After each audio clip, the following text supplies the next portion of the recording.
Bien, donc ce module numéro 9 s'appelle Nirvana, s'appelle comment? Samsara et Nirvana. On va pas parler de parfum et on va pas parler de musique. Hein. Dommage, mais bon, ça. On va parler de notre situation actuelle, sans fioriture. Et c'est ça, c'est comment dire, un thème fondamental et charnière, on va dire, puisque ça concerne donc les pratiques et les méditations et les réflexions, bien sûr. Quand je dis méditation, c'est aussi réflexion, d'un pratiquant de capacité intermédiaire. Donc c'est pour ça que je dis que c'est une transition. De capacité intermédiaire. Jusqu'à présent, ce qu'on a vu, c'était les pratiques, les réflexions, les motivations d'un pratiquant de capacité initiale. Dans les textes, ils ne disent pas initial, ils disent carrément inférieur. Mais moi, je préfère initial. Qu'est-ce que ce pratiquant de capacité initiale ou inférieure, à quoi est-ce qu'il aspire, en fait? Il aspire à être heureux. Et c'est tout à fait légitime. Et il aspire à être heureux tout de suite. Enfin, tout de suite, ça c'est difficile, parce qu'il y a le karma quand même, on ne peut pas l'éviter, mais au moins dans la vie prochaine, dans la vie suivante, à devenir, voilà, à être heureux dans cette vie et dans les vies suivantes. Mais surtout dans la vie suivante, puisqu'il a quand même compris qu'il était quand même conditionné par son karma. Donc, ce qui se passait dans cette vie, c'était quand même lié à ce qu'il avait fait dans les vies antérieures. Mais par contre, ce qui va se passer dans les vies suivantes, c'est ce qu'il fait maintenant. C'est ce qu'il est en train de faire maintenant.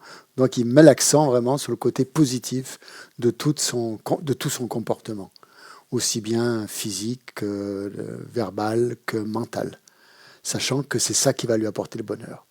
Et il essaye de mettre le plus de choses positives, d'avoir un comportement le plus positif possible, parce qu'il a compris que le bonheur venait des actions vertueuses et que la souffrance venait des actions non vertueuses. Le principe fondamental du karma, quoi, autrement dit. Donc, il a compris ça, et ça faisait partie. Donc, ce pratiquant de capacité initiale, sur quoi il médite? Il médite sur la précieuse renaissance humaine, il n'y a pas de problème, comme tout le monde. Et il médite surtout sur la mort, l'impermanence. Il médite sur les souffrances des mondes inférieurs. Ça ne le concerne pas directement, encore, mais ça lui inspire une certaine crainte, une certaine peur de renaître dans des mondes inférieurs, dans des lieux où il y a beaucoup de souffrances, et des souffrances très intenses. Il n'y est pas dedans, mais il sait que ça existe. Il sait que c'est possible. Et il sait qu'après la mort, c'est peut-être une option qui va lui arriver. Et là, ça le fait flipper. Il n'est pas très heureux quoi, de voir ça. Et il dit, il faut absolument que j'évite de renaître dans ces états-là. Et c'est ça qui va le motiver. Hein. Et il va se tourner vers un refuge fiable, un refuge dans lequel il peut mettre toute sa confiance. Et il se tourne vers le Bouddha, le Dharma et la Sangha comme refuge, comme protection, avec une foi totale. Foi égale confiance, hein, dans ce cas-là. C'est la confiance que les trois joyaux sont capables de le protéger. Donc il a cette confiance dans les trois joyaux. Et en plus de ça, eh bien, il va essayer d'appliquer, parce que c'est bien beau d'avoir confiance dans les trois joyaux, mais ça ne suffit pas. S'il en a confiance, mais qu'on ne fait rien, ça ne sert à rien. Il va mettre ça en action grâce à la loi du karma, en appliquant la loi du karma, en observant les principes clés, fondamentaux qu'on a vus de la loi du karma, que le karma était inéluctable, etc., que si on n'avait pas créé la cause, on n'avait pas le résultat, que le résultat devait forcément arriver si on avait créé la cause, voilà, que rien ne pourrait l'empêcher. Donc tout ça, il a vraiment acquis, et son esprit est très très vigilant, très observateur, il observe à fond la loi du karma. Donc voilà cet individu qu'on a bien étudié pendant la première année, en fait. Tout ce qu'on a fait pendant la première année, c'est d'immerger un petit peu notre esprit dans les pratiques d'un individu de capacité initiale. Ce pratiquant arrive à un constat, c'est-à-dire qu'il a compris quand même, à force de réfléchir là-dessus, que même s'il renaît dans des conditions extrêmement favorables, cette renaissance qu'il va prendre dans la vie suivante, elle ne sera pas une garantie de bonheur, parce qu'il y aura encore des souffrances. Dans tous les mondes du samsara, il y a des souffrances, tous, sans exception, depuis le plus bas jusqu'en haut, jusqu'au Dieu, depuis les enfers, on va dire, jusqu'au paradis, il y a des souffrances. Donc c'est pas une garantie qu'il ne va pas souffrir. Et en plus de ça, même s'il atteint une renaissance supérieure humaine ou divine, encore mieux, c'est pas stable. À un moment donné, s'il est encore prisonnier du samsara, c'est comme une roue, hein, il sera encore dans ce cercle. Et même s'il arrive au plus haut sommet du samsara, quand on est arrivé au plus haut du samsara, il faudra forcément redescendre. Et ce qui risque de lui arriver, c'est de se retrouver, de faire le grand plongeon depuis les mondes paradisiaques jusqu'aux enfers, si un karma qu'il n'a pas purifié le fait renaître dans ces états-là. Donc c'est ça la prise de conscience à laquelle est arrivé ce pratiquant de capacité initiale, c'est-à-dire que rien n'est garanti. Tant qu'il est dans le samsara, rien n'est certain. Rien n'est garanti. La souffrance peut se remanifester, peut réapparaître, parce qu'on ne sait pas ce qu'il y a dans notre courant de conscience, comme graine. Comme graine, il peut y avoir des trucs qu'on n'a pas purifiés encore, malgré Vajrasattva, malgré les 35 Bouddhas, malgré le Bouddha de médecine, il y a encore des graines qui sont là et qui pourraient se... On n'en sait rien. Donc face à cette incertitude, ce pratiquant, il se dit « Waouh, ça craint quand même quelque part ». Et il va développer comme motivation, voyant que cette incertitude, voyant que ce risque de souffrance, voyant qu'il n'y a pas de stabilité, qu'il n'y a rien du tout, il va dire, non, le samsara, je veux en sortir. Je veux en sortir, puisque je ne serai jamais heureux dans le samsara. Il a cette prise de conscience. Et c'est ce qu'on appelle, à ce moment-là, il va cultiver ce qu'on appelle le renoncement. On n'a pas trouvé mieux comme traduction. C'est une traduction épouvantable. Ça veut dire quoi le renoncement dans le bouddhisme? Ça ne veut pas dire se priver de tout pour devenir un ascète et renoncer à tous les plaisirs. Ça veut dire renoncer à croire que on peut trouver du bonheur dans le samsara. Et l'aspiration, c'est à atteindre le nirvana, c'est-à-dire sortir du samsara, la libération. Nirvana, c'est la libération. Samsara égale souffrance, égale emprisonnement, égale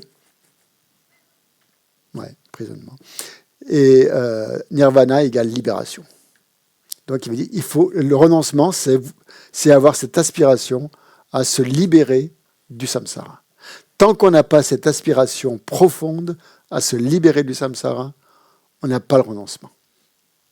Voilà. Donc c'est ça ce que veut dire le mot renoncement. Voilà, parce que le mot tibétain, pour dire eux ce qu'ils utilisent, c'est Nge Jung en tibétain. Si on prend le sens littéral, c'est ça. Ça veut dire sortie.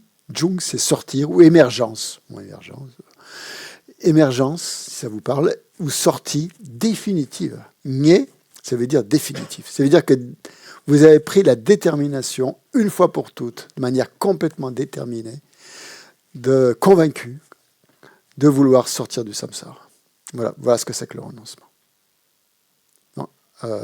Donc ce pratiquant qui est passé par les étapes inférieures, il est arrivé à ce stade-là qu'il a pris conscience que dans le samsara, il n'y avait rien de bon.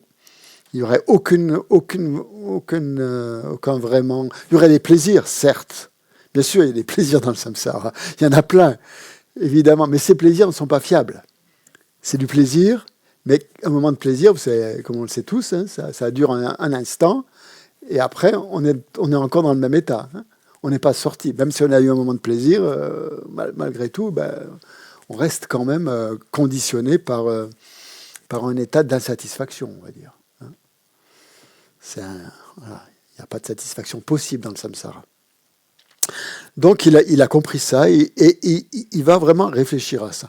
Donc l'individu de capacité intermédiaire dans lequel on va passer les 2 week-ends de DB, parce que c'est vraiment un sujet, premièrement, très important, et deuxièmement, très profond aussi, et qui demande qu'on l'analyse sous tous ses angles. Et en un seul week-end, on ne peut pas le faire. Donc c'est pour ça que les premières fois que je l'avais fait en un seul week-end, et il y avait plein de choses qui passaient à la trappe, quoi, qui n'étaient pas acquises. Donc je pense que vraiment pour bien le cerner, pour bien le comprendre, il faut 2 week-ends. Donc c'est pour ça qu'on va y consacrer 2 week-ends. Et le but du jeu, c'est de vous amener à comprendre ce qu'est le renoncement et éventuellement à déclencher cette détermination à vouloir quitter définitivement le samsara pour ne pas y retourner. Hein. Et Christian, j'ai une question. Oui. Camille sur Zoom. Oui. Parce que du coup, tu as défini le samsara en disant que c'était le renoncement, en disant que c'était vraiment la volonté de sortir définitivement du samsara. Mais concrètement, dans l'acte, parce que bon, même si on a la volonté, après, comment on fait dans la vie quotidienne, parce que c'est différent. C'est pour ça qu'on va y consacrer 2 week-ends. C'est Okay. justement ça qu'on va faire pendant 2 week-ends pour que vous compreniez bien comment procéder. Okay. Déjà, parce que là, du coup, la définition me paraissait courte, en fait. La définition les définitions sont toujours courtes, hein, tu sais. Les définitions Par rapport à ce que c'est, la définition me paraissait très courte. Oui. Sortie définitive du samsara, ça paraît très simple. Mais c'est une définition, c'est pas une méthode, c'est une définition. Il faut bien commencer par là, hein, en général. On commence par la définition et après on va voir comment on peut appliquer cette définition. C'est ce qu'on va faire pendant 2 week-ends. Hein. Je commence par là. Donc, patience. Et donc, pour justement, pour commencer, pour aborder pour répondre un peu à ta question, déjà commencer à y répondre. Donc, sur quoi va méditer ce pratiquant de niveau intermédiaire pour cultiver, pour développer, pour acquérir ce renoncement? Eh bien, il va méditer sur ce qu'on appelle les 4 nobles vérités. Essentiellement sur les 2 premières. Bon, je vous rappelle les 4 nobles vérités. C'est la vérité de la souffrance, hein, la vérité de l'origine de la souffrance, origine. 3, vérité de la cessation. Et 4, vérité du chemin qui conduit à la cessation. Donc, ce pratiquant va surtout... Donc, les 2 premières, c'est le samsara. Les 2 dernières, c'est le nirvana. 2 premières, c'est-à-dire la souffrance et l'origine de la souffrance, c'est le samsara. Et l'autre, la cessation et le chemin qui mène à la cessation, c'est le nirvana. Hein? Donc on va voir ça. Donc ce pratiquant d'un niveau intermédiaire va surtout cultiver, donc va méditer essentiellement sur les 2 premières nobles vérités, la souffrance et l'origine de la souffrance, pour développer cette aspiration à atteindre le nirvana, c'est-à-dire les 2 autres vérité, la cessation et la voie, en pratiquant cette voie, avec les méthodes qui seront proposées. Ça va être sa première méditation. C'est surtout ça qu'on va voir ce week-end. Donc, commencer par ça, par la méditation sur la souffrance. Peut-être, et le week-end prochain, plutôt sur l'origine de la souffrance. Et ça nous amènera à étudier ce qu'on appelle les 12 liens de la production interdépendante. Les 12 liens interdépendants, si vous préférez, qui est un thème extrêmement important de méditation. Donc voilà, donc en gros, les méditations d'un pratiquant de capacité intermédiaire, c'est méditer sur les 4 nobles vérités et méditer sur les 12 liens interdépendants. Voilà, donc voilà le programme, en gros. Ok, maintenant, juste pour revenir, donc ça, cette division donc correspond à... Cette division, c'est pas moi qui l'ai inventée, hein, c'est le lamrim, hein, c'est dans le lamrim. Le lamrim est divisé en 3 types de pratiquants. Ah, tiens, à propos de... Lamrim, c'est une abréviation, hein, lamrim. L'expression complète, c'est Janchub Lamrim. Et ce mot Janchub est important parce que c'est ce qu'on traduit par éveil ou bodhi. En sanskrit, on l'appelle la bodhi. Quand on parle de bodhicitta ou de bodhisattva, voilà. C'est ce mot bodhi qui veut dire éveil. Mais le mot tibétain est très intéressant, Jangchub, parce que ça inclut à la fois le fruit, c'est-à-dire le résultat, autrement dit, et la voie, les méthodes. C'est une très bonne traduction. Les Tibétains donc ont traduit, vous savez, ils ont traduit le sanskrit en tibétain. Ils n'ont pas gardé les mots sanskrits, ils en ont gardé certains, mais les mots importants, ils les ont traduits d'après leur sens. Ils n'ont pas importé comme ça, ils ont traduit leur sens, quitte à mettre 2 syllabes. Donc pour parler du mot bodhi ou pour parler de l'éveil, pour les Tibétains, il faut 2 choses. Il faut 2 syllabes, jang et chub. Et pour pouvoir atteindre ce fruit. Donc, jang, ça veut dire purifier, et chub veut dire parfaire, perfection, parfaire. C'est 2 verbes. Donc purifier quoi? Ses défauts, et chub, parfaire, ses qualités. Et en fait, c'est ça la voie. La voie du lamrim, c'est ça. C'est une voie qui consiste à purifier ses défauts et parfaire ses qualités. Et comment est-ce qu'on va parfaire ses qualités? C'est-à-dire qualités de... pas des qualités ordinaires, des qualités supérieures, de compassion, de sagesse, d'éthique, de discipline et tout ça. Et de concentration aussi. Concentration, on va avoir besoin de tout ça. Donc c'est pour ça qu'il y a ce mot Janchub, qui veut dire, qu'on a traduit par... Vous voyez, le mot illumination en français ne rend pas l'idée vraiment de ce que c'est que l'éveil. Le mot illumination en français, c'est juste... oui, à la limite, l'illumination, c'est ce qui élimine l'ignorance, en fait. Mais c'est juste un aspect, ça. Ça élimine l'ignorance. Tandis que le mot tibétain montre bien, finalement, comment on va arriver à cet éveil. On va arriver à cet éveil en purifiant ses défauts et en développant ses qualités. Donc, en fait, et qu'est-ce qui va se passer, en fait? C'est-à-dire que plus on va développer, plus on va purifier ses défauts et plus on va parfaire ses qualités, ce faisant, on va éliminer les 2 types de voiles. Okay? On va éliminer 2 types de voiles, c'est-à-dire les voiles à la libération, c'est comme ça qu'on va atteindre le nirvana, et on va éliminer les voiles à l'omniscience, et c'est comme ça qu'on va atteindre l'éveil. Donc 2 choses, la libération, le nirvana, et deuxième chose, l'éveil. Donc la première chose, c'est donc grâce à ça, donc on va éliminer ces 2 types de voiles. Parce qu'en fait, notre esprit, il est voilé, c'est ça? Il est voilé, il ne voit pas la réalité telle qu'elle est, à cause de ces voiles. Et c'est ça que les pratiques vont nous amener à faire. Donc qu'est-ce que c'est que ce qu'on appelle le voile à la libération? Qu'est-ce que c'est que ce voile à la libération? C'est ce qu'on appelle, de manière technique, la saisie de l'existence véritable. C'est ça qui crée le voile à la libération. Et on a tous ça. C'est ce qu'on appelle l'ignorance, autrement dit, ou l'ignorance fondamentale. L'ignorance fondamentale, c'est aussi un terme mal traduit, parce que être ignorant, on a l'impression que c'est juste ne pas connaître quelque chose. Mais là, c'est carrément qu'on est voilé, quoi, qu'on a une grosse épaisseur et qu'on ne voit pas les choses. Et qu'est-ce que c'est qui crée qu'est-ce que c'est que cette épaisseur? Qu'est-ce qui crée ce voile? C'est notre saisie constante de l'existence véritable des choses. Croire à l'existence véritable des phénomènes, de toutes les choses.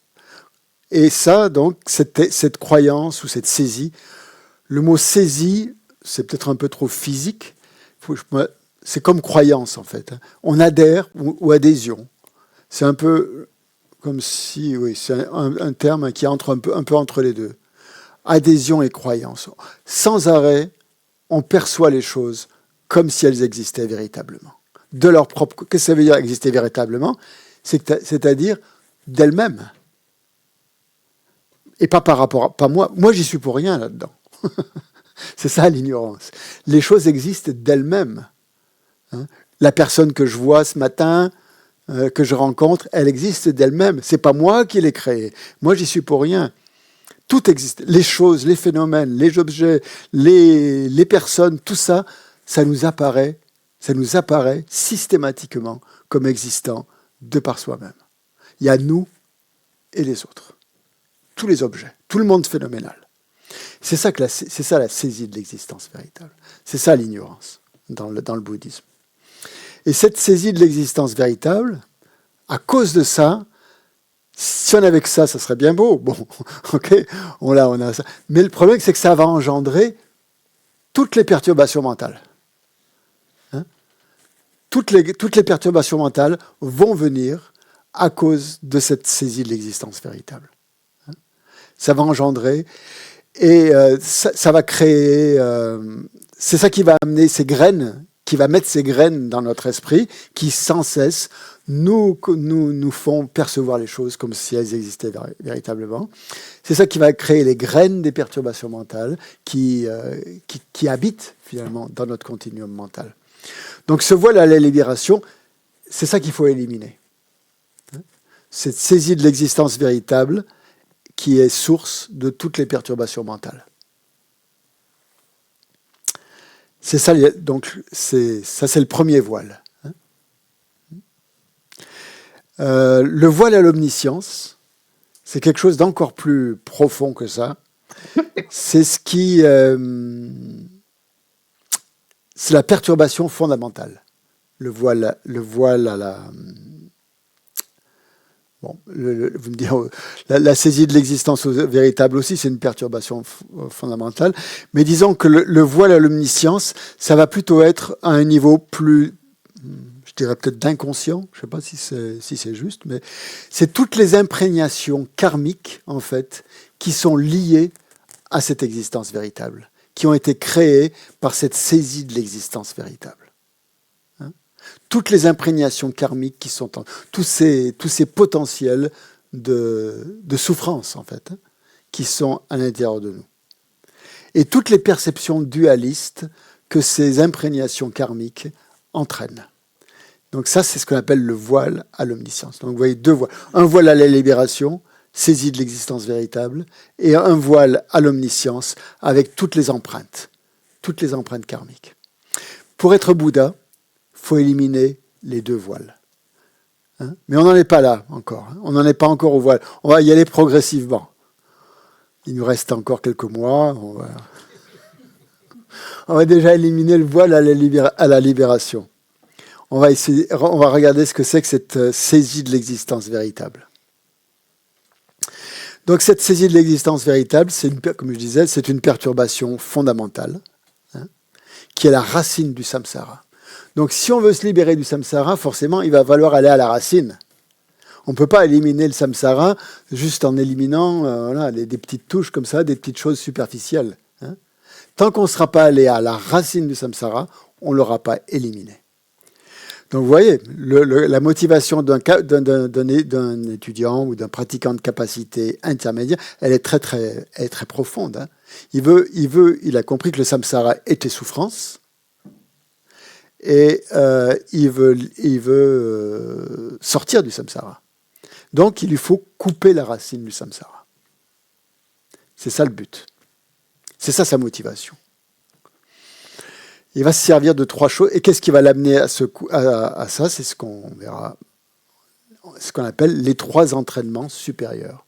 S'entraîner à l'éthique, avoir une éthique la plus parfaite possible.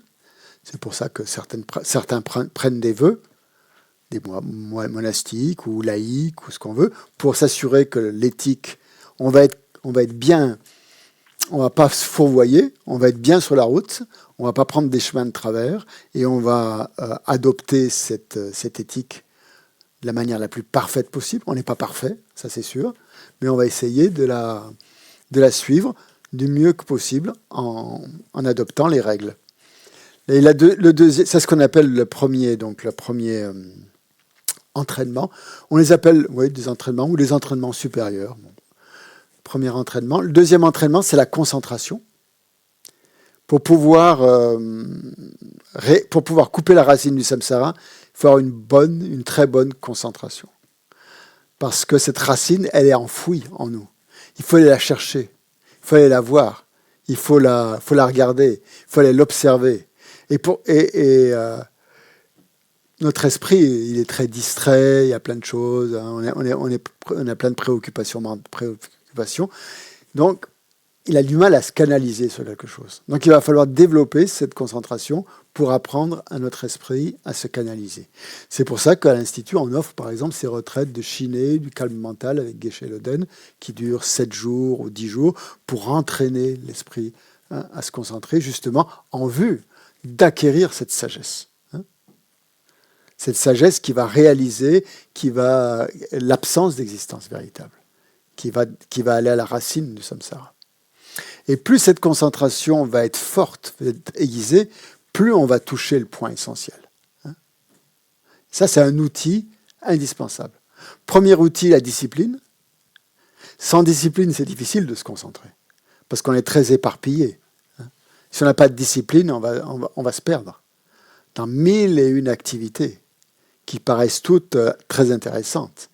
Notre esprit est fasciné par le côté superficiel des choses. Donc ça, il va falloir le contrecarrer. Et l'éthique, c'est la première chose. Et après, développer cette concentration, que l'éthique va aider à ça. Et la troisième, ça va être la sagesse. Ça va être développer cette sagesse qui perçoit la vacuité, autrement dit. Qui perçoit la vacuité. Qui perçoit justement cette absence d'existence véritable. Et une fois qu'on a perçu ça, le samsara, fini. Adieu, goodbye, comme dit Lama Zopa. Il n'y a plus de samsara, c'est fini. Donc, qu'est-ce que c'est que cette saisie donc, de l'existence véritable? J'y reviens, c'est la racine du samsara, c'est ce qu'il faut éliminer. Mais qu'est-ce que c'est vraiment? Saisie de l'existence véritable. Croyance à l'existence véritable. C'est quoi? Techniquement, ça paraît. C'est une conscience. La définition de cette saisie de l'existence véritable, c'est une conscience. C'est une conscience qui se trompe. Une conscience erronée. Une conscience qui est dans l'erreur. Une méprise, si vous voulez. Une conscience qui se méprend. Mais c'est une conscience. C'est une conscience qui est constamment avec nous. Qui fait partie de nous. Donc le samsara, ce n'est pas un lieu extérieur. C'est ça qu'il faut comprendre. C'est pas là-bas, à l'avor, c'est le samsara, et ici, c'est le nirvana. Non. C'est cette conscience qui est en nous, qui nous habite, et qui nous maintient dans l'erreur. Donc c'est une conscience qui nous trompe, en fait. Qui nous trompe. Qui nous abuse, qui se moque de nous, qui nous trompe, qui nous fait croire à quelque chose qui existe alors que ça n'existe pas. C'est quelque chose qui nous fait croire que quelque chose est vrai alors que c'est faux. C'est pour ça qu'on dit qu'elle est trompeuse, parce qu'elle nous fait croire à quelque chose qui est vrai alors que c'est faux. Et parfois c'est l'inverse. Elle nous fait croire qu'à quelque chose qui est faux alors que c'est vrai. C'est ce qu'on appelle l'ignorance, autrement dit. Autrement dit, c'est une hallucination. C'est une hallucination totale. Quand on croit que quelque chose est vrai alors que ce n'est pas vrai, c'est ce qu'on appelle une hallucination. On perçoit quelque chose qui n'est pas là. C'est ça, la saisie de l'existence véritable. C'est une hallucination qui appréhende un objet qui n'existe pas. C'est quand même fort. Et tout le samsara est bâti là-dessus. Sur cette croyance qu'un objet existe véritablement, vraiment, alors qu'il n'existe pas, de la manière dont on l'appréhende. Et je rajoute bien, de la manière dont on l'appréhende. Parce que vous allez me dire, mais ça existe quand même, vous n'allez pas nier que je suis là, vous êtes là, je vous vois, tout est là. Il y a une maison, ça existe, on ne peut pas le nier, c'est là. Mais ça n'existe pas tel qu'on le voit, tel qu'on le perçoit. Donc c'est ça, cette erreur en fait. C'est appréhender un objet qui n'existe pas de la manière dont on le perçoit. Okay, ou dont on l'appréhende en tout cas. Hein. Percevoir ou appréhender, on va dire que c'est à peu près synonyme. Donc en fait, c'est une profonde erreur, une erreur fondamentale de compréhension. On pense qu'on est... c'est marrant parce que on croit qu'on comprend. On sait ce que c'est que la réalité. On comprend. On pense tous qu'on est dans le juste. On pense tous qu'on a raison. On est tous comme ça. Hein, et que l'autre a tort ou pas. Mais enfin, en tout cas, nous, on a raison. Et on est vraiment dans ce truc-là. Donc, cette première prise de conscience, c'est que, en fait, on ne comprend pas comment les choses existent. On ne sait pas comment les choses existent vraiment. Hein, et on croit qu'on le sait. On croit qu'on le sait. On est dans cette croyance, on est persuadé que l'on sait comment les choses existent. Et comment les choses existent pour nous, elles existent telles qu'elles nous apparaissent. Ben, c'est évident. Voilà. Donc ça va être cette profonde erreur de compréhension du mode d'existence des choses qu'il va falloir changer. Vous vous rendez compte le boulot? Ça touche nous-mêmes. Ça veut dire remettre en question notre perception de nous-mêmes et remettre en question notre perception des autres, notre perception des choses, notre perception, tout ce qu'on a construit, tout ce qu'on a bâti, hein, tout ce qui fait partie de notre vie, hein, toutes nos relations. C'est pour ça qu'on récite le Sutra du cœur, mes amis, en début d'enseignement. C'est que pour vous montrer que tout ça, tout ce qu'on apprend, tout ce qu'on voit, tout ça, c'est le Bouddha, Avalokiteshvara, il vous dit, ça n'existe pas. Ni ça existe, ni ça n'existe pas. Hein, tout, Sutra du cœur, c'est ça. Ça remet tout en question. Ça remet tout à plat. Ça remet tout en question. Voilà. Donc c'est le sutra fondamental, c'est pour ça qu'on le récite au début de chaque enseignement, pour accéder à la perception du véritable mode d'existence des choses, du réel, autrement dit, de qu'est-ce que c'est que le réel. Hein. Donc là, on touche un domaine extrêmement profond, extrêmement sensible, et qu'est-ce que c'est, comment les choses existent en fait. Hein. Quelle est la réalité ultime des choses, de moi-même et des phénomènes. Mais la bonne nouvelle, c'est que bon, même si ça paraît complètement difficile, comme une grande montagne, en disant waouh, comment vais-je faire, c'est que puisque c'est une conscience, c'est simplement une conscience erronée, qu'est-ce qui va la remplacer? Une conscience juste. C'est tout. À partir du moment où on aura une perception juste, une conscience juste, qui comprend les choses telles qu'elles sont, la compréhension erronée, elle va voler en éclats. Elle va disparaître. Elle va disparaître d'elle-même. Il n'y aura pas autre chose à faire. Donc, la bonne nouvelle, c'est que pour éliminer cette conscience erronée, il suffit de la remplacer par une conscience juste, qui perçoit vraiment les choses telles qu'elles sont. Et ça va être tout le parcours de ce pratiquant de capacité intermédiaire. Donc c'est pour ça que je vous disais, c'est quand même un truc, un niveau charnière dans le développement, sur la voie. Tout ce qu'on a vu avant, c'était très utile. Ça a amené certaines prises de conscience. Ça a déjà rectifié les choses. La précieuse existence humaine, déjà on a pris conscience que ce qu'on avait entre les mains, c'était quelque chose de très précieux. La mort, que ça pouvait arriver à n'importe quel moment, c'est des choses qu'on ne veut pas voir en général. Et ça nous met aussi le karma aussi, comment ça fonctionne. Hein. Tout ça, c'est très, très, très, très, très précieux d'avoir déjà commencé à mettre des petites touches comme ça de la réalité, de nous-mêmes et des autres, mais de la réalité en général aussi. Donc, qu'est-ce qui va l'éliminer? Donc, comment on va s'y prendre ce pratiquant, donc de capacité intermédiaire? Donc, il va, comme je vous disais, développer l'éthique, développer la concentration et surtout cette sagesse. C'est ça qu'il veut acquérir. Il veut acquérir cette sagesse qui comprend la vacuité. Donc, c'est un processus.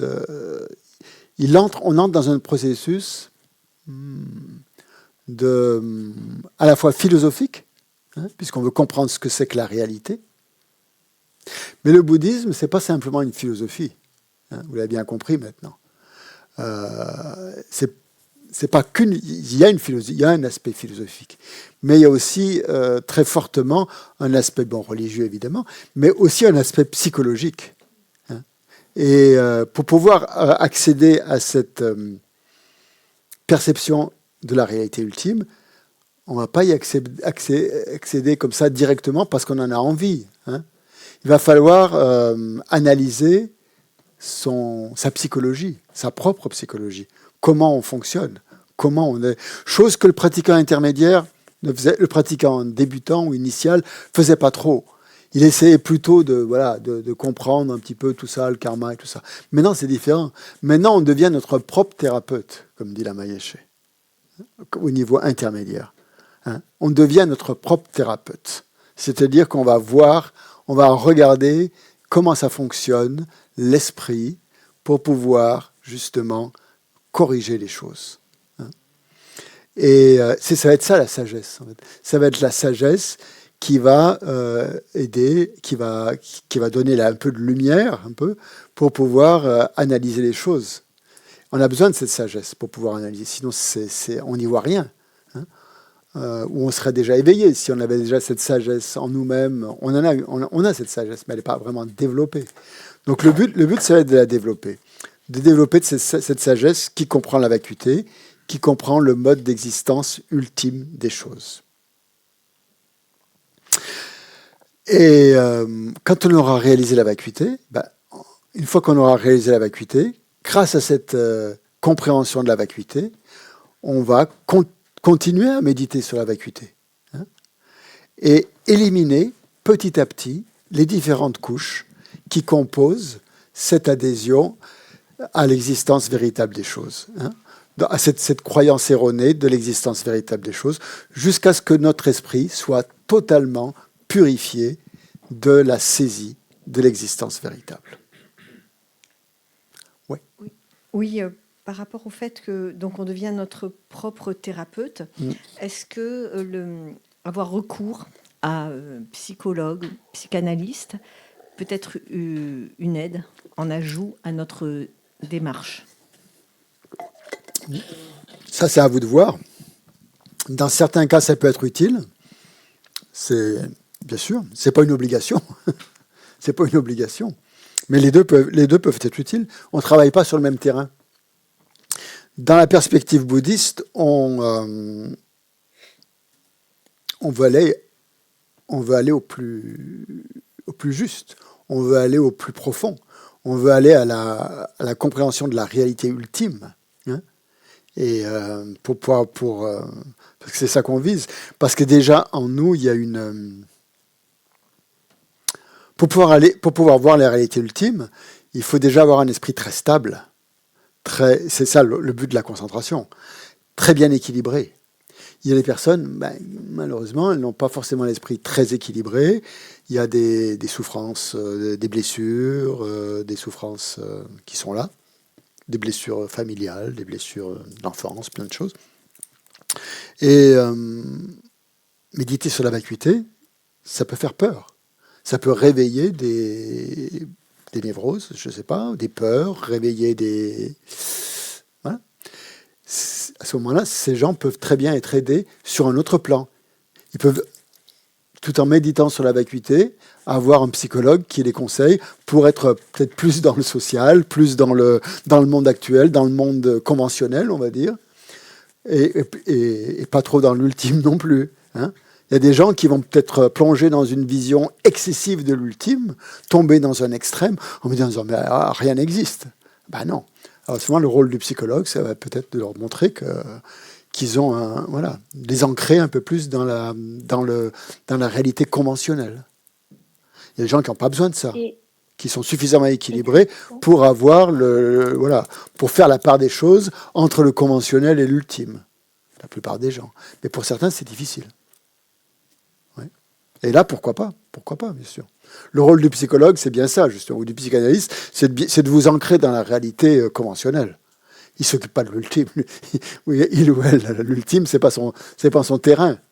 Mais c'est le terrain bouddhiste, c'est le terrain du Bouddha, de nous amener à l'ultime. Et est-ce que le maître peut être comme un psychologue Ça dépend. sur certains points, puisqu'il nous guide quand même? Par Oui. exemple, le psychologue va nous donner des conseils, des choses, Oui. et si on les applique, Bien le sûr. but c'est d'avancer. Bien sûr. Le maître, c'est dans le même principe. Bien sûr, mais il faut faire attention. Il ne faut pas prendre le maître pour un psychanalyste. Il ne faut pas prendre le psychanalyste pour un maître. Voilà, il faut faire la part des choses. Le maître n'est pas un psychologue au sens où on l'entend conventionnellement en Occident. Hein. Ce n'est pas son rôle. Son rôle est beaucoup plus sublime, je dirais, que d'être un simple psychologue. Mais il doit avoir des talents de psychologue pour savoir comment s'y prendre de manière pédagogique, avec ses étudiants, ses disciples. À certains, leur dire ça, à d'autres, il faudra peut-être mieux leur dire comme ça. Bien sûr, ça fait partie de sa propre psychologie.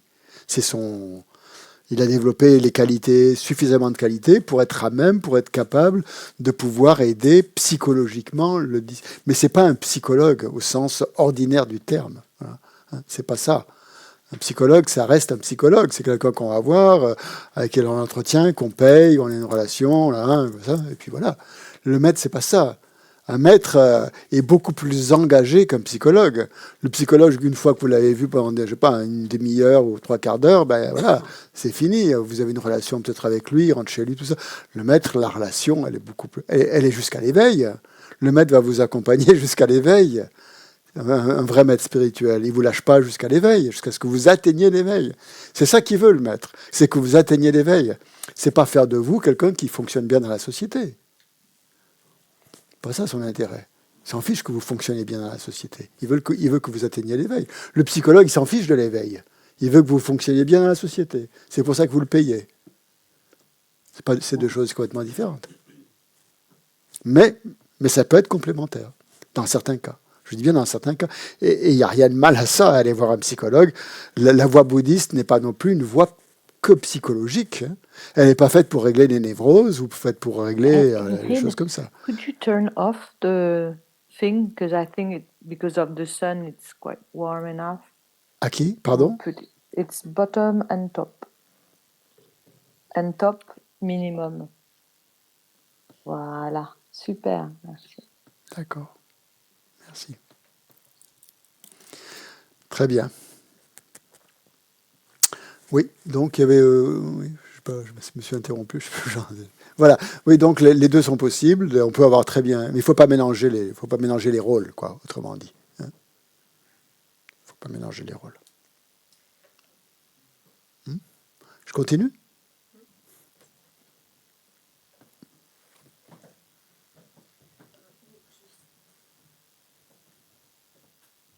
Oui, enfin, moi, ce qui m'interpellait, c'était on devient notre propre thérapeute.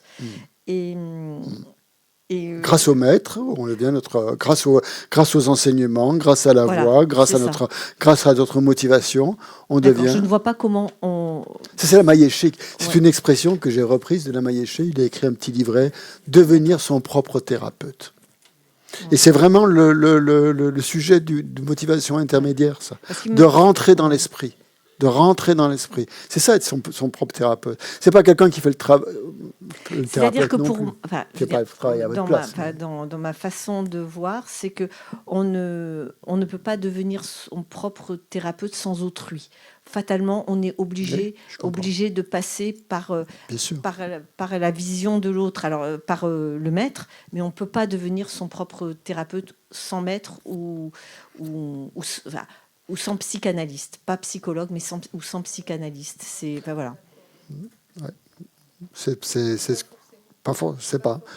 sais pas si c'est possible ou pas, je sais pas.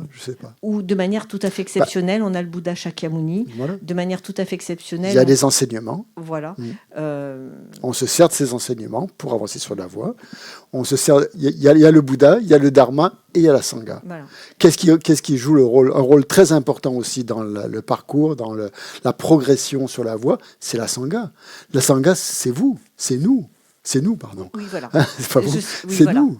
C'est les uns les autres. Quand on discute, quand on vient là, quand on a des interactions. La sangha est aussi notre thérapeute. Oui, et le maître intérieur. D'accord. Donc être son propre thérapeute, c'est ça, c'est aussi accéder à son maître intérieur. Comme ça. Mais on a besoin du maître extérieur. C'est accéder au fait que on accepte la sangha comme étant notre thérapeute et on accepte le maître comme étant notre... Voilà. Bien sûr. Et l'enseignement du Voilà. Bouddha comme étant notre D'accord. ligne directrice. Ok. Donc on a des supports. Ouais. Donc j'ai parlé des perturbations mentales, donc toutes les perturbations mentales prennent leurs racines dans la saisie de l'existence véritable. Puisqu'à partir du moment où on croit à l'existence véritable de certaines choses, eh bien forcément, on va avoir des émotions, on va avoir ce qu'on appelle les perturbations mentales, c'est-à-dire, c'est ça qu'on va étudier. C'est pour ça que je dis on devient son propre thérapeute, parce qu'on va étudier nos perturbations mentales. On va les regarder de près, chose que ne fait pas le pratiquant de niveau initial. Il ne s'intéresse pas tellement à ces perturbations mentales. Mais c'est à partir de ce niveau-là qu'on va regarder ces perturbations mentales, qui ont leur... Et plus on va les regarder, on va regarder leur origine, leur source. Et qu'est-ce qu'on va découvrir ? On va toujours revenir à cette saisie de l'existence véritable. Donc, et ces perturbations mentales, cette saisie de l'existence véritable, comme je le dis, le but, c'est de les éliminer. Hein. C'est ça le but de la voie du pratiquant de capacité intermédiaire. C'est d'éliminer ces choses-là, pas simplement de les regarder. Hein. C'est bien beau de les voir, mais c'est les éliminer. Donc pour les éliminer, j'en reviens, je remets une couche sur la question de Camille, on va les éliminer à cause de quoi ? Grâce à des antidotes, à des remèdes. On va appliquer des antidotes. Quand on a une maladie, on applique un remède. Quand on a une perturbation mentale, on va appliquer un antidote. Et la voie bouddhiste, elle est faite de ça. Elle est faite justement d'application d'antidotes.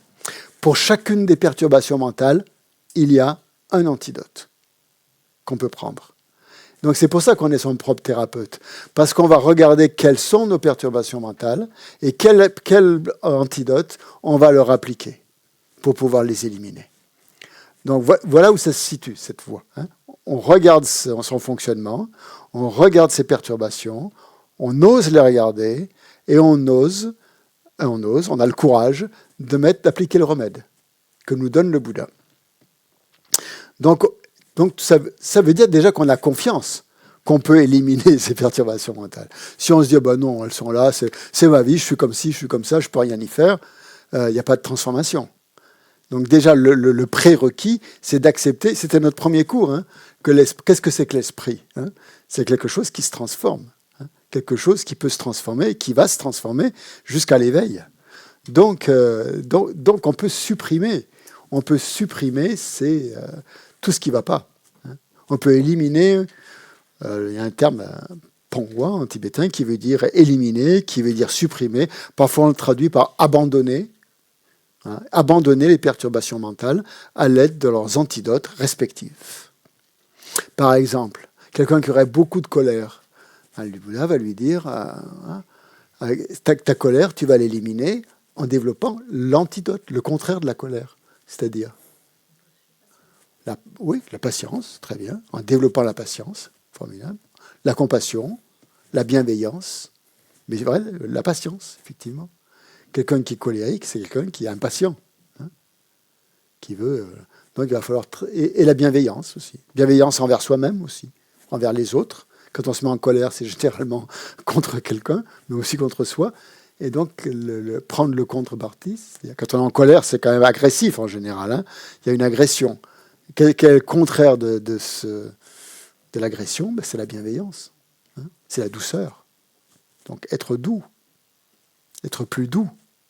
Si on a beaucoup d'attachement, si par exemple on est très très attaché aux choses, aux gens, je ne sais pas moi, beaucoup d'attachement, beaucoup de fixation, hein, il va falloir, ça serait plutôt pour l'avarice, il va falloir cultiver le détachement. Comment ? En voyant que ces choses-là, pourquoi on est attaché à ces choses-là ? Qu'est-ce qu'on y met sur ces choses-là ? Qu'est-ce qui fait qu'on est attaché ? Qu'est-ce qui nous y attache? Est-ce que c'est quelque chose qui vient de la personne ou de l'objet lui-même, ou est-ce que c'est quelque chose qu'on impose à l'objet, qu'on exagère la qualité de l'objet, qu'on surajoute à l'objet? Et là, on va voir que, bah oui, si on est attaché, c'est pas tellement pour le bien de l'autre, c'est plutôt parce que ça nous apporte quelque chose et que notre esprit a un grand rôle là-dedans et qu'il exagère souvent les qualités. Donc il va falloir démonter un petit peu tout ça. Si on a de l'avarice, ça va être la générosité, comme tu disais. Voilà. Donc tous ces antidotes sont applicables pour chaque perturbation, un antidote. Seulement, c'est un remède temporaire. Tant qu'on a la saisie de l'existence véritable,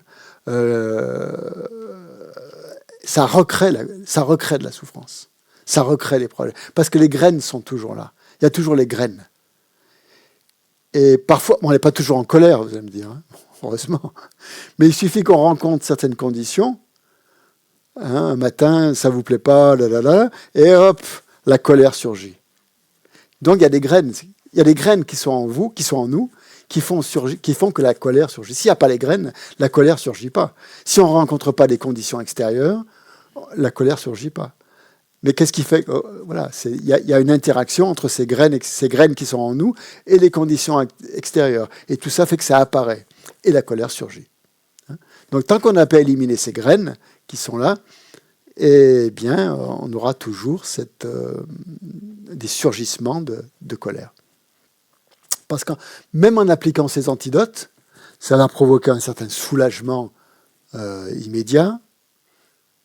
Hein, la patience, évidemment, c'est déjà énorme, mais c'est temporaire. Ça va revenir. Hein, ça va revenir. Donc il va falloir, pour éliminer ces graines, il va falloir s'attaquer, il va falloir générer cette sagesse qui réalise la vacuité. Il n'y a que par la compréhension de la vacuité qu'on va éliminer toutes les perturbations mentales, d'un coup. Tout l'intérêt de méditer sur la vacuité. Ça ne veut pas dire qu'il ne faut pas appliquer les antidotes respectifs d'une manière immédiate tant qu'on n'a pas réalisé la vacuité. Bien sûr que si, qu'il faut le faire. Mais il faut viser quand même l'interrupteur. C'est comme si vous avez des lampes. Vous savez, il y a une lampe qui éclaire pas, ben on change la lampe et cette lampe va éclairer. Mais il faut qu'il y ait l'interrupteur. Pour éteindre, si on veut éteindre toutes les lampes, on peut enlever chaque ampoule. Mais le plus simple, c'est d'aller directement à l'interrupteur et on éteint tout. Et la méditation sur la vacuité a cet effet, justement, de tout arrêter d'un coup, toutes ces perturbations mentales. Donc, c'est ce qu'on appelle, justement, c'est ça qui va mettre un terme définitif au samsara, qui va le trancher à la racine. Et si on tranche quelque chose à la racine, ben ça ne repousse pas. Hein. Donc ça, c'est le but du pratiquant intermédiaire, d'aller à la racine, d'éliminer les perturbations mentales et de les éliminer définitivement. C'est pour ça qu'on parle donc d'émergence ou de sortie définitive, de renoncement. Donc vous voyez, le renoncement, dans la perspective bouddhiste, c'est extrêmement proche de la sagesse. C'est pas s'infliger du mal en s'abstenant de faire ceci ou de faire cela, en se mettant dans une espèce de camisole de force, au sens où on entend le renoncement en général, dans une perspective peut-être, je sais pas, exagérée, où il faut faire un peu de l'ascétisme et tout ça pour pouvoir dépasser certaines choses. Le renoncement, ça consiste justement à voir la réalité des choses pour sortir définitivement du samsara. Et d'une manière intelligente. Hein. Parce que voir que le problème, en fait, il n'est pas lié dans les choses en question ou dans les personnes en question, mais dans notre attachement à ces choses-là, dans notre attachement à ces personnes, à nos propres croyances aussi. Hein. On est très attaché à notre propre image de soi. Voilà. Et ça, donc il va falloir regarder de près comment ça fonctionne. Donc tout ça, qu'est-ce que ça nous montre par rapport à l'éveil? Ça montre deux choses. que l'éveil, ce qu'on appelle l'éveil ou la libération, le nirvana, ce que vous voulez, ici on peut l'appeler s'en tenir à la libération, c'est pas un état, l'éveil ou la libération, c'est pas un état d'inconscience. Hein. Il ne s'agit pas de rester dans un état où on peut avoir cette idée-là qu'atteindre l'éveil, c'est être dans un état où on est parfaitement bien, où il n'y a plus rien qui bouge, où tout est complètement, comment dire, voilà, un état d'inconscience totale, hein, comme un coma en quelque sorte. Hein. Donc l'éveil, c'est pas ça. Au contraire, c'est pas un état où on ne ressent rien, l'éveil, hein, où on ne ressent plus rien, où il n'y a plus d'émotions, où il y a plus. Il peut y avoir des émotions, mais elles ne seront pas négatives. Elles ne seront pas alimentées par une saisie de l'existence véritable. Mais il peut y avoir des émotions, et heureusement. Donc voilà. Donc le renoncement, c'est pas s'enfermer, se renfermer sur soi-même, et puis se fermer à la beauté de toutes les choses, à la beauté de la musique, à la beauté d'un soleil couchant, à la beauté d'une belle relation.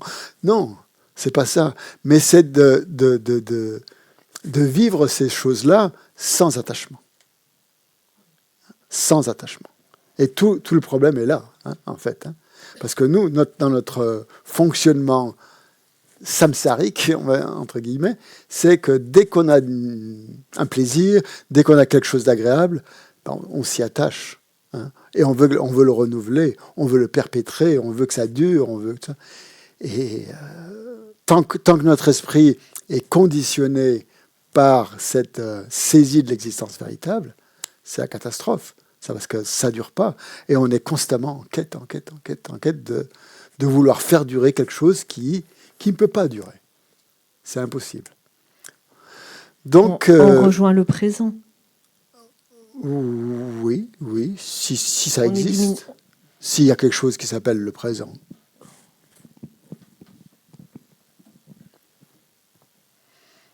Peut-être.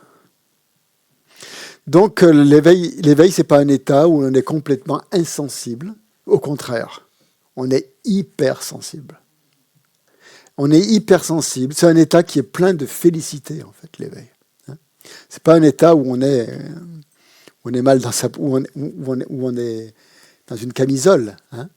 Où on est mal, où on est hypersensible au sens où tout nous affecte, où on est mal parce qu'on a un bruit qui vient là. Non, c'est une félicité totale, où tout est accepté, où tout est parfait. Hein, c'est un état de perfection. Un état de perfection, parce que la sagesse est arrivée à sa perfection, et pour un Bouddha, la compassion aussi, elle est arrivée à la perfection. Donc c'est un état plein de félicité, plein de sagesse, et plein de compassion. Voilà. C'est ça le nirvana, c'est ça l'éveil, autrement dit. Donc ça montre ça, que ce qu'on veut atteindre, c'est pas un état où on doit être insensible, mais un état où on est parfaitement heureux. Quand on parle de félicité, c'est un bonheur absolu. L'éveil est un bonheur absolu, et où on est complètement en phase avec les autres, parce que on a éliminé la saisie de l'existence véritable, on a éliminé la dualité que notre esprit projette sans arrêt entre soi et les autres. Moi, les autres, moi et eux. Voilà. Ça n'existe plus. Donc forcément, compassion infinie et sagesse totale. La dualité, le dualisme entre le sujet et l'objet n'existe plus. S'il n'y a plus de dualité entre le sujet et l'objet, pas de souffrance. Donc, première chose, donc c'est ça l'éveil, c'est cet état justement de pleine ouverture, on va dire, pleine sagesse, pleine compassion. Deuxième chose que ça montre, donc, ce que je viens de dire, c'est que cet éveil, on ne l'obtient pas par magie. Ça ne va pas nous tomber dessus, que par miracle, comme ça. Hein. Tout d'un coup, on va se réveiller le matin, on sera éveillé. Non. Ça ne va pas nous tomber dessus. Et ça va pas être quelqu'un qui nous l'apporte sur un plateau. C'est pas quel maître ou qui vous voulez qui va vous le transmettre, l'éveil, qui va vous donner ça dans la bouche hein, et que vous n'avez rien à faire, vous avez juste à être en méditation, et puis tout d'un coup, vous allez recevoir la pilule. Non, et puis vous allez être heureux jusqu'à la fin de vos jours. Ça ne marche pas comme ça. La seule manière d'atteindre l'éveil, c'est la mise en application des enseignements du Dharma. C'est ça qui va amener l'éveil. C'est la relation de causalité. Hein. Si on ne met pas la cause, s'il n'y a pas la cause, il n'y a pas le résultat. Et pour l'éveil, c'est pareil. L'éveil, au moment de l'éveil, il n'y a plus rien, il n'y a plus de cause, plus rien, ça c'est sûr. Mais pour y arriver, il faut réunir toutes les causes et les conditions pour pouvoir y arriver. Après, l'éveil est un état qui est complètement au-delà de tout ça, bien sûr. Hein. Au-delà des causes et des conditions, au-delà de la conventionnalité, bien sûr, évidemment. Mais pour pouvoir l'atteindre, il faut mettre en place toutes les causes et les conditions. Et c'est ça la voie.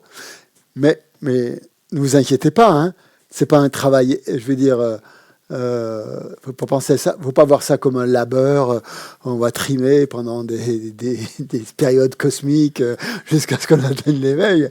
Parce que chaque fois qu'on met une cause, cette cause, elle apporte du bonheur. Donc en fait, c'est un état où on va de bonheur en bonheur, en fait. Où dès qu'on est engagé dans cette voie, dès qu'on met des causes positives, eh ben forcément, il y a des états de bonheur qui se révèlent. Pas constamment, malheureusement, hein, parce qu'on est encore dans le samsara. Ça, on y est. Hein. Tant qu'on y est dedans, notre esprit est comme ça. Il peut pas comme ça être dans un état de félicité totale. Mais il y aura de plus en plus de moments de bonheur grâce à cette mise en application du Dharma. Donc c'est un parcours progressif, oui, c'est ça que je voulais dire, et c'est tout le sens de l'âme-rime, hein, quand on parle de l'âme-rime, l'âme c'est la voie, et rime c'est la progression, la voie progressive, ou la progression, ou le processus. On peut le traduire l'âme-rime par un processus en fait, un processus qui va jusqu'à l'éveil. Et toutes ces méditations, en fait, du l'âme-rime qu'on fait dans la découverte du bouddhisme, toutes ces méditations conduisent à l'éveil. Il n'y a aucun doute à avoir là-dessus. Il suffit de mettre toutes ces méditations les unes après les autres. Si on les applique comme ça, on aura forcément le résultat. Les méditations sont les causes. Le résultat, c'est l'éveil. Il suffit de faire ces méditations. Pourquoi ? Parce qu'elles vont permettre à l'esprit de se développer, de se transformer. Elles sont faites pour ça, ces méditations. Elles ont un rôle très concret, hein, psychologiquement. Hein. L'esprit va pouvoir se transformer. Et c'est en ce sens-là qu'on est son propre thérapeute aussi. C'est-à-dire à partir du moment où on applique ces méditations, on fait l'effort de les appliquer, ben psychologiquement, on se transforme. Et on se transforme, on ne peut pas se mentir, on se transforme à partir de là où on en est. Hein. On en est là, bon, ben, c'est là où les enseignements nous prennent et ils nous amènent par la main jusqu'à l'éveil. C'est ça la compassion aussi, des maîtres, tout ça. C'est de nous prendre là où nous en sommes, avec tous nos défauts, avec toutes nos perturbations mentales, avec toutes nos névroses, avec toutes nos, voilà, ceci, cela, toutes nos impuretés, et puis on avance comme ça. Donc c'est un parcours progressif jusqu'à l'éveil. Voilà. Donc dans ce niveau-là, on en est au niveau intermédiaire. Des questions par rapport à cette présentation, introduction, je sais pas. Sur Zoom? Non? Oui, Julia, Étienne, je ne sais pas. Oui, c'était qu'une petite question. C'est par rapport aux 3 entraînements supérieurs. Ils sont que pour éliminer le premier voile à la libération, pas l'autre. Non. Ok. Ils éliminent, exactement. Ils éliminent le voile à la libération. Ok, merci. Tout à fait. Oui, Étienne. J'ai juste une petite question. Ouais. Tu parlais tout à l'heure de John Chub. Oui. Et il y a le terme Sangye aussi. Ouais, c'est pareil. C'est pareil. Ouais. Sangye, c'est Bouddha, c'est pareil, ça revient exactement au même. D'ailleurs, Jang et Sang, tu vois, c'est un peu la même racine. D'accord. Hein, c'est ça. Ouais. C'est tibétain, sanskrit, non? C'est deux tibétains. C'est que du tibétain. C'est que du tibétain. Sangye et Janchup, c'est deux expressions tibétaines. D'accord. L'un veut dire Bouddha et l'autre veut dire éveil. Ah oui, d'accord. Tu vois, okay. C'est très très proche. Hein. Ils ont gardé à peu près les mêmes. Chub et Gyé. Gyé veut dire pleinement épanoui. Un Bouddha, c'est quelqu'un qui a tout purifié et qui est complètement épanoui. Et la voie, la bodhi, l'illumination, c'est justement quand on a tout purifié, on atteint cet état où tout est parfait, quoi, chup, de perfection. D'accord, merci. C'est la même chose. Pour moi, c'est difficile de me projeter dans... si je sors du samsara, je me dis que je... C'est pas si, c'est quand. Hein. Ben, mon corps, il n'existera plus, je serai plus qu'un esprit. Alors, c'est quoi qu'il faut que j'arrive? Je médite sur quoi? Sur cet attachement que j'ai au corps. Et ça, pour moi, c'est horrible de me dire que, ben ouais, que j'aurai plus de corps, quoi. J'ai du mal. Encore, oui. Comment? Ça, c'est très compliqué pour moi. Je vais sortir du samsara, mais je ne serai plus qu'un esprit, en fait. C'est compliqué. Je sais pas, c'est une très bonne question. C'est une très bonne question. C'est pas petit, compliqué. Hein, de ma part. C'est une très bonne question et on peut. Non, c'est une très bonne question. Qu'est-ce qu'on devient si on est libre du samsara? Ça peut faire peur. Comment? On peut émaner des milliards de corps. Eric dit on peut émaner des milliards de corps sous toutes les formes possibles, des milliers de corps, une fois qu'on est libéré du samsara. Donc un être libéré, c'est ce qu'on appelle un arat, hein, qui est sorti du samsara. C'est un être libéré. Donc qu'est-ce qu'on devient si on est libre de samsara? Est-ce qu'on perd tout? On perd son compte en banque, on perd ses amis, voilà. Ça veut dire qu'on disparaît complètement dans une, je sais pas quoi, stratosphère où on n'existerait plus. Et donc après, qu'est-ce qu'on dit? On va plus jamais renaître, on va plus retrouver de corps, on va pas retrouver ses amis, on va plus tout ce qui nous compose à notre corps, jeune et beau, jeune et belle, on l'aura plus. Il y a deux perspectives. Dans le Hinayana, dans le petit véhicule, quand on atteint le nirvana, notre continuum mental finit. Notre continuum mental d'être ordinaire, il a pris fin. On est dans un état où il ne reste plus rien. Effectivement, on se dissout. Dans le Mahayana, où on est, c'est pas comme ça qu'on voit les choses. Puisque le Mahayana cultive la bodhicitta. On cultive la bodhicitta, on cultive donc le désir d'atteindre l'éveil pour le bien de tous les êtres. Donc on garde toujours cette motivation de vouloir atteindre l'éveil pour le bien de tous les êtres. Et on va, fort de cette motivation, on va toujours vouloir revenir dans le samsara, libéré, pour aider les êtres. Okay. Donc retrouver des corps, et comme disait justement Eric, pas simplement retrouver un corps, mais une fois qu'on est libéré et qu'on a après, tout dépend à quel niveau on peut manifester plein de corps différents qui peuvent aider les autres. Après, il y a plusieurs terres, ce qu'on appelle des bhumis, et à chacune des 10 terres, on peut manifester. Sur la première, c'est 100 corps, sur la deuxième, c'est 1000, sur la troisième, c'est 10 000, et simultanément, et tout ça. Et donc, du fait que le bodhisattva justement, dans le Mahayana, a cultivé cette bodhicitta, eh ben, il continue sur la voie des bodhisattvas jusqu'à l'état de Bouddha. Hein. Donc, après la mort, où est-ce qu'il va? Il peut aller dans une terre pure, par exemple, recevoir des enseignements et revenir.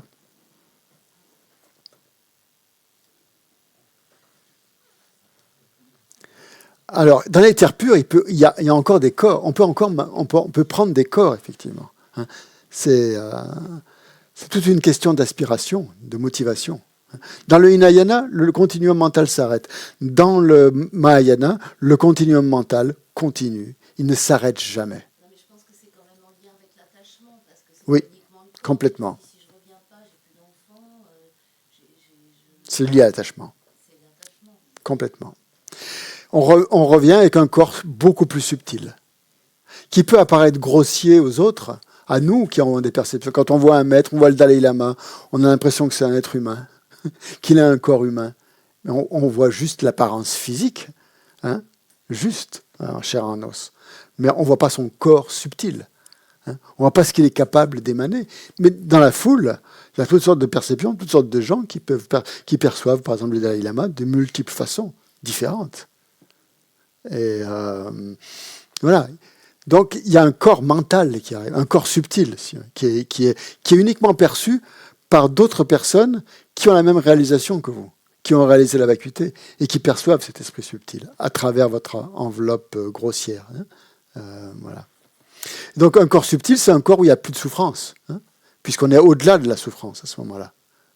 Et on peut vivre voilà, dans différents lieux, comme ça, aller de terre pure en terre pure, continuer à méditer sur la vacuité, etc., cultiver bodhicitta, se manifester dans des mondes ordinaires, se manifester dans des mondes extraordinaires. Voilà. Tout ça avec une motivation d'être bénéfique aux êtres, sans aucun attachement, pour un corps physique grossier. D'accord ? Mais c'est une très bonne question. C'est une très très bonne question. Et faut pas avoir... Ouais, voilà, c'est une vision différente. C'est une vision. Ouais. Oui.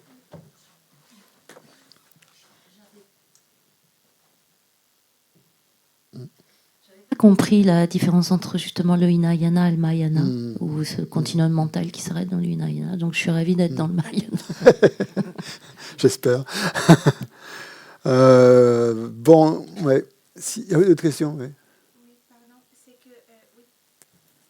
Et s'il y a des arhats sur Terre, comment c'est possible qu'il y ait deux visions de... Des arhats qui sont revenus, ce sont des bodhisattvas. Hein. Parce que, alors, si le Theravada il dit qu'il n'y a plus rien, une fois qu'on est sorti c'est des leur samsaras, vision. et d'autres ils disent... Les arhats du Hinayana, ils ne reviennent pas. Du coup, on peut avoir deux sortes de formes de sortie du samsara. Et elle n'est pas unique. Non, ça dépend de la voie que vous suivez. Okay. Si vous êtes animé par la compassion, par la bodhicitta ou pas. Il y a des arhats après qui développent la bodhicitta, justement, et qui s'arrêtent pas à l'état d'arhat. Okay. Qui continuent. C'est complexe. Ok, merci.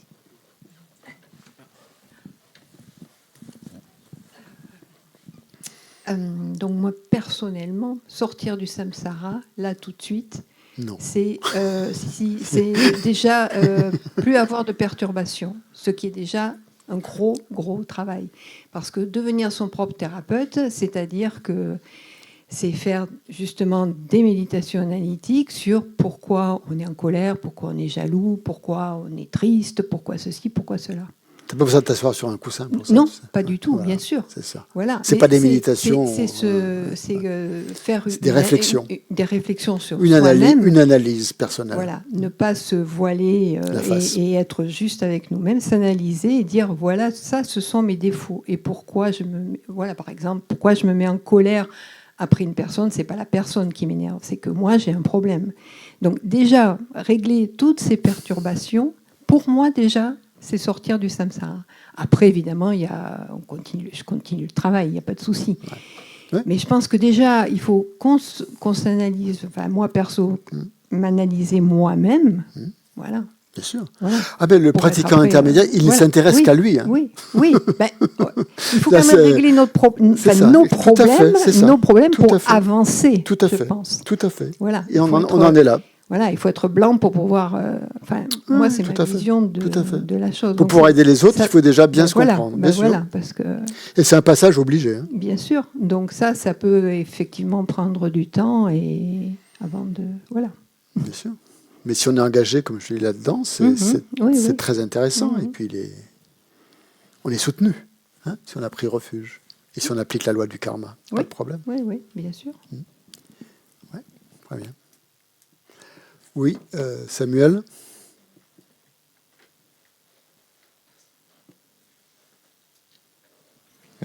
Si je comprends bien, les arhats, avant de devenir arhat, quand ils obtiennent cet état, c'est pas qu'il y a plus moyen d'avancer, c'est qu'ils considèrent qu'ils ont fini le chemin. Ouais, c'est ça. Mais ils peuvent se rendre compte que ça peut aller plus loin. Donc ils peuvent devenir Après, on dit continuer le chemin. C'est ça. Il faut qu'ils rencontrent un Bouddha ou quelqu'un de super éveillé qui leur montre, qui leur dise. Ils sont assez têtus. Hein. Non, je plaisante. Et ils pensent qu'ils sont arrivés. Quand ils pensent que tu es arrivé quelque part, pour te persuader que tu n'es pas arrivé, il faut bien leur montrer. Donc, on dit que les Bouddhas les réveillent un petit peu. Ils leur disent, mais non, tu n'es pas arrivé. C'est pas ça. Tu es certainement bénéfique à toi-même, ça te fait du bien, mais pas complètement. Tu pourrais être encore plus bénéfique à toi-même. Tu pourrais encore te faire plus de bien que ça, si tu étais Bouddha. Donc, ils vont les motiver. Après, voilà, ça peut se motiver seul. Hein, ouais. Merci. Elio. Oui, Elio. Après moi, ouais, 18h38. Sur Zoom, il n'y a pas de questions. Ok. Moi, j'avais compris lors d'un précédent enseignement que l'on sortait du samsara par l'esprit. C'est-à-dire, par exemple, si je prends ton exemple, ton cas, tu pourrais être sorti du samsara tout en nous faisant l'enseignement ici, physiquement. Ouais, bien sûr. Moi, j'avais compris ça. Ouais. Donc, est-ce que c'est exact ? C'est ça, c'est tout à fait ça. Bien sûr. C'est l'esprit. C'est pas le corps. Donc, on n'est pas obligé d'imaginer une autre existence que l'existence humaine pour quelqu'un qui est sorti du samsara. C'est ça. Toi, tu es peut-être un bodhisattva qui est revenu, qui a réalisé, qui est sorti du samsara. On ne sait pas qui est qui. On ne sait pas. Oui. C'est un rapport à la souffrance. Hein. C'est surtout un rapport à la souffrance. Est-ce qu'on est libéré de la souffrance ou pas ? Pour repérer, on peut dire, dans l'existence humaine des personnes qui pourraient être sorties du samsara, le premier signe, c'est l'équilibre de l'esprit. L'équilibre, c'est-à-dire pas de perturbation mentale apparente. Oui, grossière. Grossière, oui. Hein, après, subtilement, qu'on perçoit immédiatement. Il y a différents niveaux. Pour éliminer toutes les graines et toutes les imprégnations, il n'y a qu'à l'état de Bouddha, justement, où, comme je vous l'ai dit, le voile de l'omniscience est complètement tombé. Et par exemple, quand on prend l'exemple de... Il n'y a plus de graines, il n'y a plus d'imprégnation, de perturbation mentale. Si on prend l'exemple d'une personne qu'on connaît, Geshe Laoden, est-ce qu'on peut penser qu'il est sorti du samsara ? Je pense, oui. Je pense que tu peux le penser. Mais lui, il ne pourra pas le dire. Il ne pourra pas nous le dire. C'est à toi de deviner. Lui, par humilité, il ne peut pas le dire. C'est trop facile. C'est à toi de le voir. D'accord. Donc, tant qu'on ne le voit pas, en fait, nous-mêmes, on n'a pas la clairvoyance, la lucidité. Tu peux le voir soit directement. Si tu as obtenu le même état que lui, tu peux le voir directement, comme ça, d'esprit à esprit, soit par déduction. Par déduction. Voilà. D'accord, ok. La déduction est une connaissance valide. Quand tu dis déduction, tu veux dire intuition ? Pas intuition, logiquement, par déduction, il y a de la fumée, c'est-à-dire qu'il y a du feu, quoi. Hein, voilà, un truc comme ça. C'est pas de l'intuition, ça, c'est vrai. Pas que l'intuition. L'intuition peut être juste ou elle peut être fausse. La déduction, je parle de déduction juste, là, pas d'une déduction fausse. Hein, ouais. Je voudrais revenir avant la pause. Oui, il nous reste 5 minutes. Juste dans le Lamrim, on parle de méditation partagée ou commune. Je vois quand même, vous allez retrouver ça. On dit que ce sont des méditations communes. Par exemple, les méditations de niveau intermédiaire sont des méditations communes avec celles des pratiquants de capacité inférieure ou initiale. Voilà. Qu'est-ce que ça veut dire, ce commune ou ce partager ? Donc, comme je vous l'avais dit, le pratiquant de capacité initiale aspire au bonheur des vies futures grâce à de bonnes réincarnations. Lui, ce qu'il vise, c'est de bonnes réincarnations. C'est d'avoir toujours de très bonnes réincarnations. Hein, et ne pas renaître, surtout pas renaître dans les mondes inférieurs. Ça, c'est son aspiration. Son objet, donc, qu'est-ce qu'il va éliminer, ce pratiquant ? Sur quoi il va pratiquer ? Qu'est-ce qu'il va éliminer ? On a parlé d'élimination et d'antidote. Hein. Donc, ce pratiquant qui vise tout le temps des réincarnations supérieures et jamais inférieures, qu'est-ce qu'il va éliminer de son... Qu'est-ce qu'il va faire ? Qu'est-ce qu'il va éliminer de son continuum mental ? les actions négatives.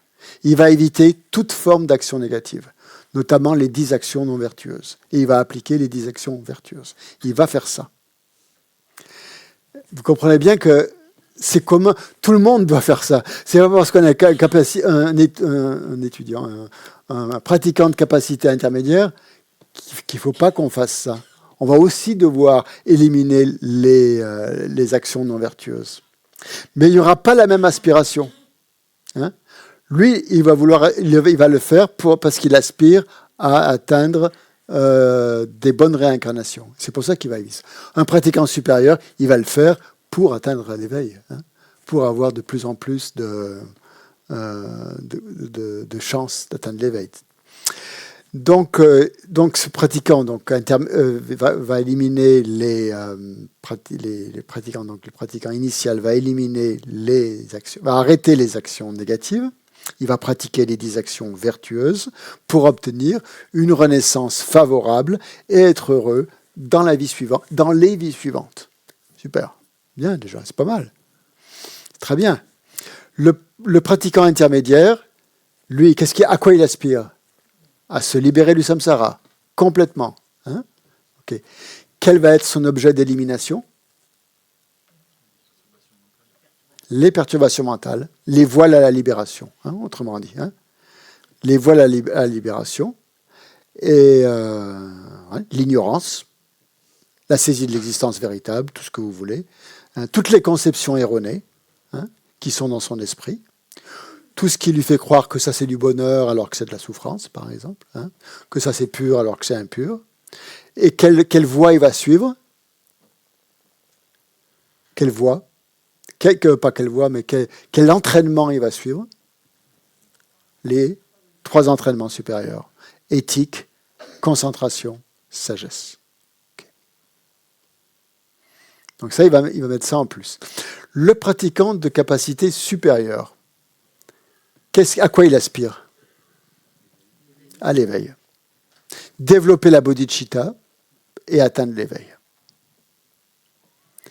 Quel est son objet d'élimination?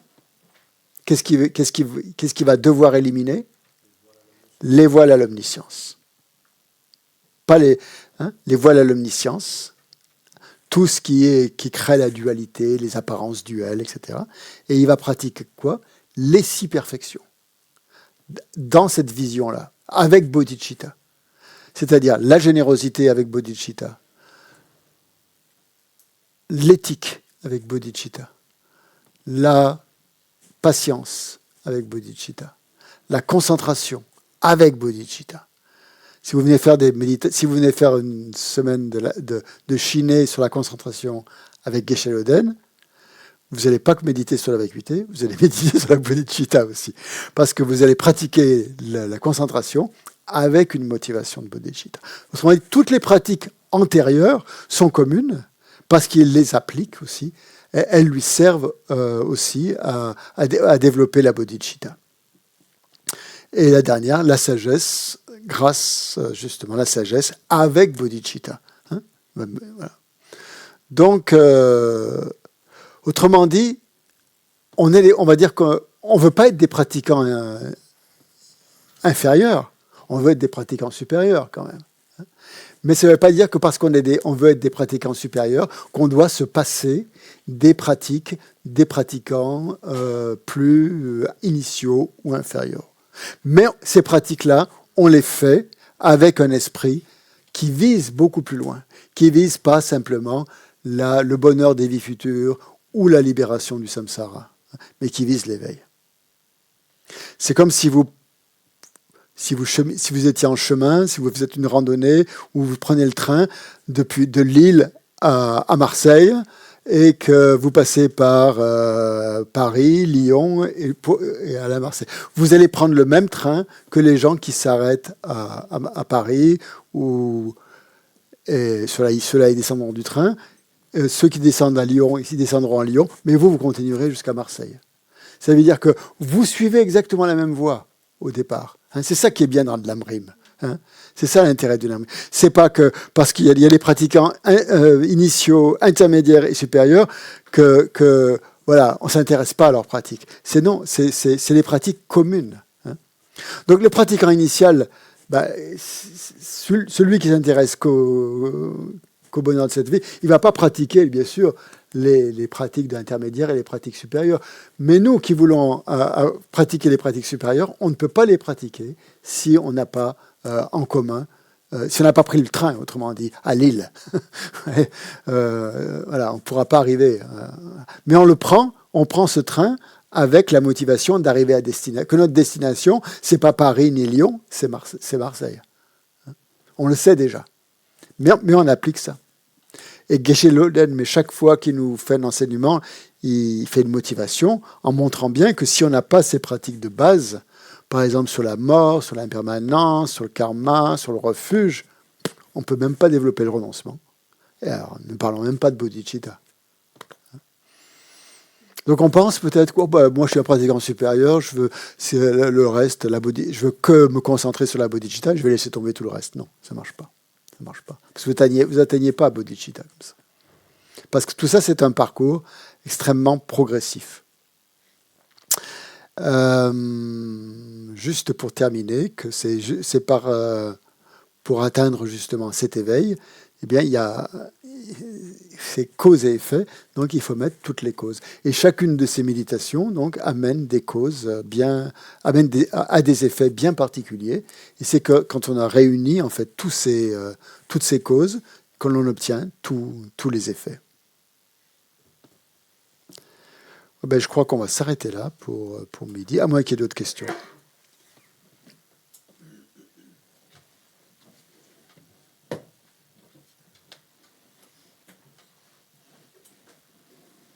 Sur Zoom, pas de questions. On reprend à quelle heure alors 14h30 ou 15h 14h30 Non, 15h. 15h. Oui, on reste sur 15h. Demain, groupe de discussion pour les gens qui sont sur place. Oui, on commence à 15h. Ah bon, d'accord. Oui. Comment? Oui.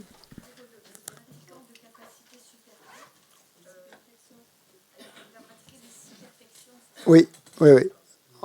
En plus de tout le reste. Il pratique, c'est les caractéristiques de sa pratique, c'est les 6 perfections, voilà, avec bodhicitta. Et le pratiquant intermédiaire, c'est les 3 entraînements supérieurs sans bodhicitta. Et le pratiquant initial, c'est surtout s'abstenir des actions non vertueuses et développer la pleine compréhension du karma. La conviction dans la loi de causalité. Ça, c'est déjà énorme. Ouais. Mais sachant qu'on vise l'éveil, toutes ces pratiques initiales, on les fait avec cet esprit de vouloir atteindre l'éveil. Donc ça donne un autre goût, vous voyez, hein, ça donne une autre perspective. On le fait toujours en visant le bien des êtres. C'est pour ça qu'à chaque... c'est la motivation qu'on génère quand on fait n'importe quelle pratique. C'est toujours remettre une couche de cette motivation parce que c'est ça qu'on veut atteindre. Si on ne met pas cette motivation, on n'atteindra pas ce résultat-là. On atteindra d'autres résultats. Si on met la motivation initiale, enfin la motivation au départ de chaque pratique que l'on fait, eh ben, ça va créer la cause pour atteindre ce résultat. Sinon, non. C'est la motivation qui crée la cause. C'est pas la pratique, hein. Attention. Hein. C'est pas parce qu'on fait une pratique soi-disant du grand véhicule ou du tantra, tout ça, qu'elle va vous amener à l'éveil. Si la motivation n'est pas juste, elle vous y amènera pas du tout. Hein? Elle vous y amènera pas. Parce que l'esprit n'est pas là. C'est pas la pratique qui fait le truc, qui amène. Vous pouvez faire une pratique de Chenrezi, vous pouvez réciter Om Mani Padme Hum. Si votre esprit il est concentré que sur vous-même, ce ne sera pas une pratique du Mahayana, ça ne mènera pas à l'éveil, ça ne sera pas une cause de l'éveil. Donc d'où l'importance de bien faire ça, de bien générer cette motivation, et à la fin de votre pratique, de faire la dédicace. Donc la dédicace qui consiste justement à dédier la pratique qu'on vient de faire à l'éveil. Et là, ça c'est absolument indispensable, la dédicace, parce que c'est ça qui va protéger votre pratique, qui va faire qu'elle ne va pas être... la cause que vous venez de mettre, elle ne va pas être détruite par de la colère, par exemple. Tant qu'on est dans le samsara, on a de la colère. Et on peut sortir de sa méditation et se mettre en colère parce que, voilà, plein de choses. Il y a de multiples sujets. Et là, tous les bénéfices de votre pratique sont perdus. C'est pour ça que la dédicace a cet effet-là, justement, de protéger votre pratique. Ben, on va faire les dédicaces maintenant, puisqu'on a créé quelque chose de vertueux par des méditations, nos réflexions, notre écoute, notre compréhension. Donc ces actions vertueuses, on va les dédier à l'éveil. Et on va prendre donc le livret des compilations des prières de l'Institut. À la page 16.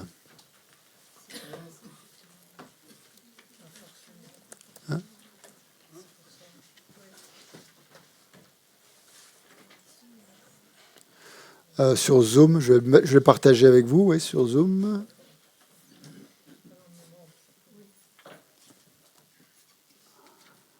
Alors sur Zoom, partager l'écran, compilation des prières. Voilà, super.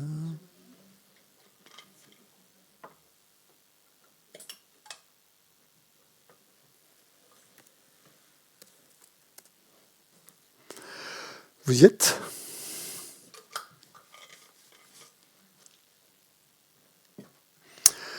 Gewadiye nyo dudan lama sangye drongyon he drowa chikyan malupa teyi sala gabojo.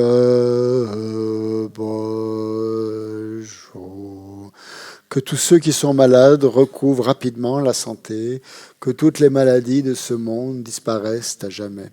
Que dans aucune contrée, de par ce vaste monde, n'advienne épidémie, famine ou conflit, que les êtres vivent dans la vertu et le bonheur grâce à la richesse du Dharma et que croissent l'abondance, la prospérité et l'excellence.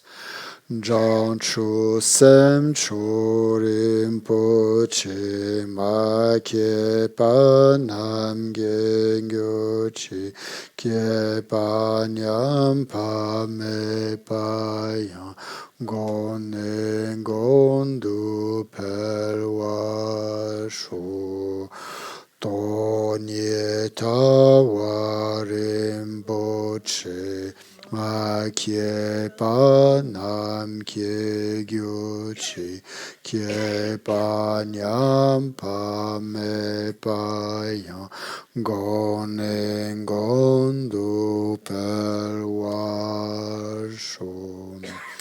Puissent tous les êtres, mes pères et mères, connaître le bonheur et tous les états d'existence inférieure être vides à jamais. Ou qu'il y ait des bodhisattvas, puissent toutes leurs prières se réaliser immédiatement.